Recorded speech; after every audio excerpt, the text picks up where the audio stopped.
I also remember seeing someone on the forum mentioning wanting some sort of weather effects, water, I think it was maybe storm effect. And basically, the way you create effects, then you want to do that with a particle system, which we're not going to get into in this course in depth. It's a fairly large topic. You can go into a lot of details with that. But one quick way to do that for now is you go to Asset Store again, and you can simply import a particle effect that someone has built. Now, depending on how everyone feels about the course, we can spend more time on this if people are interested.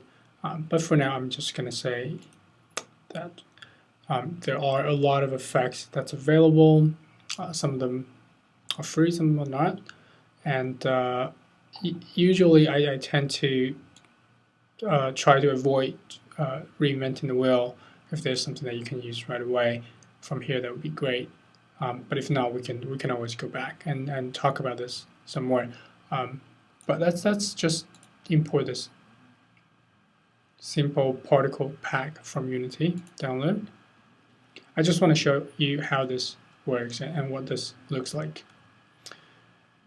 Okay, import, and we'll close out Asset Store when it's done.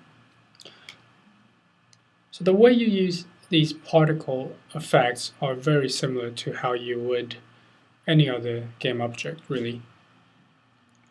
Okay, so it's importing, and it's done. Okay, close this, and we should see some more assets here. Okay, simple particle effects. Right, so let's go to resources, we'll click, and just let's do explosions, why not? Double click on explosions and click on any one of those.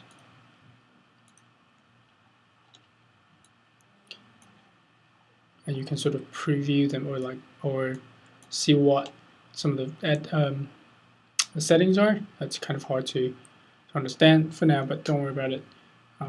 Let's just grab one and put it in the scene.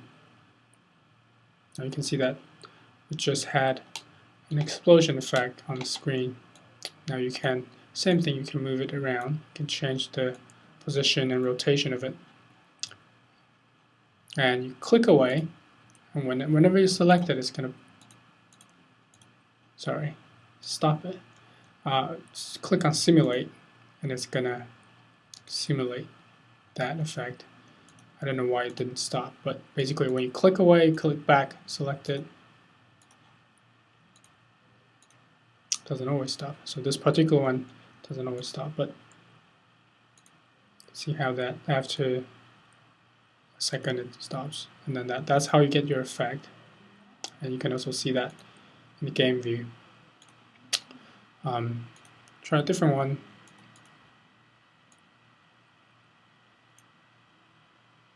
Now this is a flame, and it's a continuous effect. I'm going to rotate it.